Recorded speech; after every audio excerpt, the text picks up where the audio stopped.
Hi, I'm Kevin. I'm from University of Glasgow and I'm going to be speaking about climate ethics. So there are two essential principles in climate ethics, the polluter pays principle and the ability to pay principle. According to the polluter pays principle, any country that has committed wrongdoing in terms of the climate should fix it. So any high emitter should pay as much as possible to fix the problems caused by their emissions. The ability to pay principle, on the other hand, means that any country that is able to pay for the damage that has been caused so far should pay.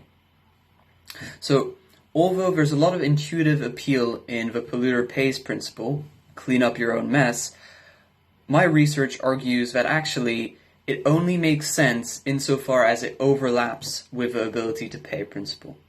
So if you take the example of Ukraine is actually a historically very significant emitter. But then in terms of world GDP, it's only 84th.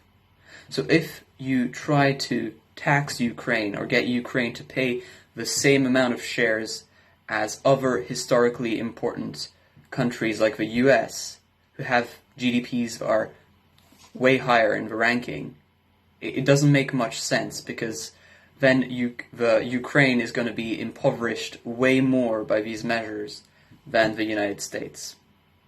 So with this limit case, you can really tell that actually the polluter pays principle only works insofar as it actually overlaps with ability to pay. It's easy to imagine a country that is poor but yet a historically significant emitter. Imagine a country that goes into economic collapse, even though it's in the past been an extremely significant emitter. So this is why the polluter pays principle doesn't really work unless it's backed up by the ability to pay principle.